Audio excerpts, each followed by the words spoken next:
Vamos lá para a penúltima questão. Nas últimas décadas, o tratamento das emissões poluentes de veículos automotores se aproximou muito com a aplicação de sistemas catalíticos. Considere que 1200 K, que esse K é Kelvin, é a temperatura aproximada dos gases de exaustão dos automóveis. Nessas condições, a constante de equilíbrio é igual a 1 vezes 10 elevado a menos 13. Se você sabe notação científica, você vai saber que esse número ele é muito pequeno. E eu vou dizer de novo, aprenda notação científica. Para a reação, olha aqui, ele colocou a reação que 2CO2, né, tá dando 2 monóxido de carbono mais gás oxigênio, certo? E com ΔH maior que zero. Isso quer dizer o quê? Quer dizer que eu estou falando de uma reação endotérmica. Se o ΔH fosse menor que zero, eu estaria falando de uma reação exotérmica. Suponha que os gases de exaustão dos veículos automotivos são apenas CO, CO2 e O2, numa pressão total de 1 atm, num sistema fechado.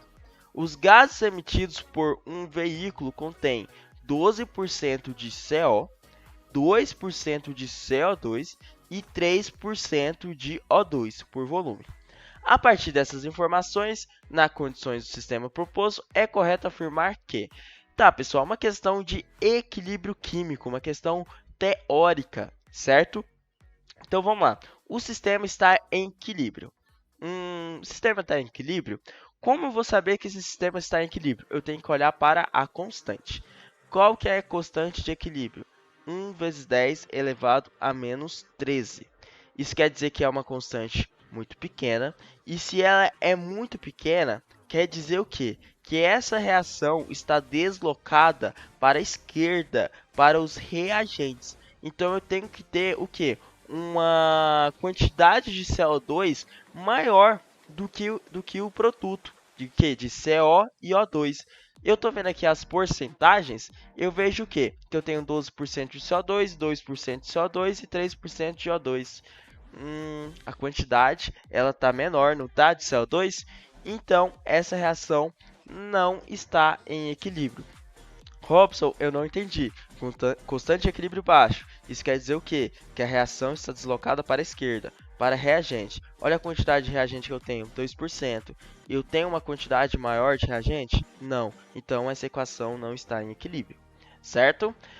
B. A concentração de CO2 será aumentada por um catalisador?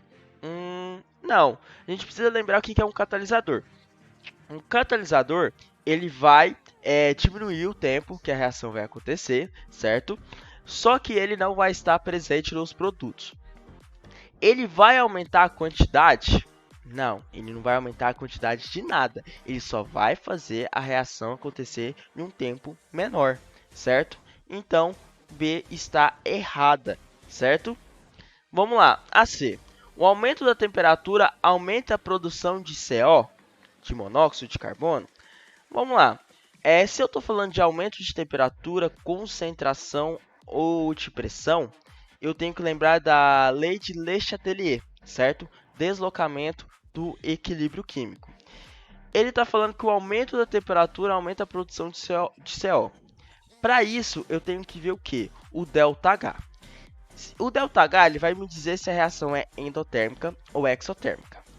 Uma reação exotérmica, ela libera energia, ok? Então, o calor ele vai funcionar como o quê? Como um produto.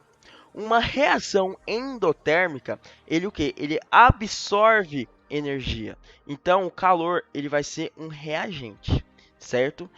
Aí fica mais fácil, porque eu pego a reação e só adiciono o calor na reação. Porque se eu for aumentar a temperatura, eu vou aumentar calor aonde? Em reagente. Olha aqui, ó, ele está aumentando em reagente. E se eu estou adicionando algo em reagente, eu vou deslocar a reação para onde? Para produto. Robson, como assim? Pesquise, estude, lei de Le Chatelier, ok? Se eu estou aumentando algo de um lado das reações, a minha reação vai se deslocar para o lado contrário. Se eu estou retirando algo da reação, a reação vai se deslocar para o lado da onde eu tirei, certo? Então, se calor aqui é um reagente por se tratar de uma reação endotérmica, quando eu aumento a temperatura, eu estou deslocando essa reação para onde? Para produto. E a questão está perguntando o quê? Aumenta a temperatura, aumenta a produção de CO? Sim, aumenta a produção de CO. Então, letra C. Vamos ver a D, só para ver o que ela está errada? O aumento da pressão do sistema produz mais oxigênio, certo? Eu estou aumentando a pressão. Ele quer que eu aumente a pressão e aumenta oxigênio. Vamos lembrar de Le Chatelier? Como é que eu sei que a pressão vai deslocar o equilíbrio? Eu tenho que ver a quantidade molar, ok? Porque a quantidade molar equivale ao volume, certo? Então, se eu tenho uma quantidade molar maior em reagente ou produto, eu vou saber onde é que vai se deslocar essa reação.